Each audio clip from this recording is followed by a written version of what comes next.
So let's continue our look at tips that have to do with apps. So the main hub for getting new apps, of course, is the App Store. If you go into there, there's a section called Updates. And one thing that a lot of users ignore is all the notes that are there for app updates. So you can see here for each app update you can see what has been changed. And this is great because if an app's been updated you want to know what new features may be available to you or what things have changed or what bugs have been fixed that you may rejoice in finding out that they're fixed.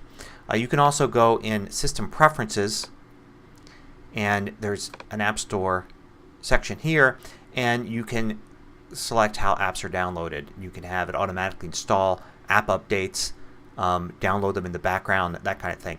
It's definitely within your interest to have all these do everything automatic because you want to have the most secure environment, and part of security is making sure all your apps are updated. Now in the App Store app you can go to Purchase and see which apps you have purchased. So let me sign in here. And now that I'm signed in I can see the apps I've purchased under this account, and I can notice how two of them here say install, and that's because I have uninstalled them through Launchpad. And the way you do that is that you go into Launchpad. Launchpad is a great application launcher, but if you prefer not to use it, a lot of people do, you still want to use it for uninstalling something. So if I want to uninstall an app, I click and hold down on the app, and then I can click the X button and it will do an uninstall of that app. So in this case I've got two apps here that I've uninstalled and I can reinstall them.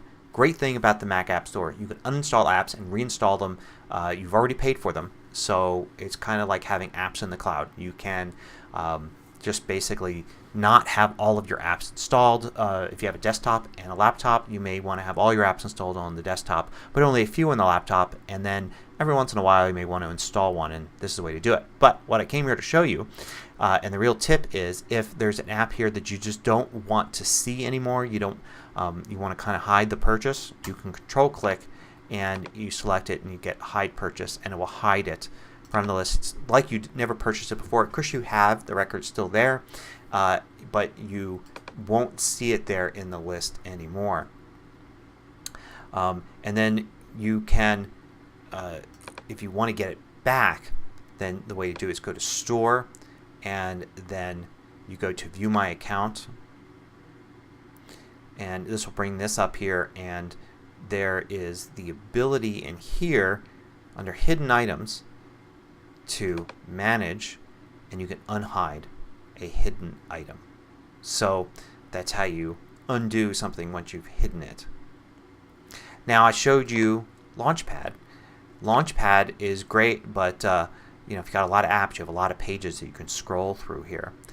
You can create folders the same way you do in iOS if you're familiar with that. So you can drag and drop one onto another and it creates a folder. You can name that folder.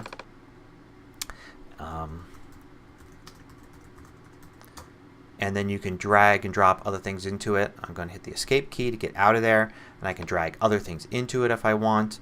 I could drag things out of it as well, like that. So you have the ability to create folders, which will help you organize things here. Also, just searching is also a great thing for speeding up launching. Say I want to launch with the calculator app. Well, where is it? There's all these different screens here. If I just start typing, see C, and it just narrows everything down as part of a search. CAL and C, and now I'm there. Now I don't even have to click on it. I can hit return because it's the selected item. Notice when I was at CAL there were two items that were selected. If I hit return now, it will launch calendar, but CALC, calculator is all that's there. I hit return and it launches the calculator app.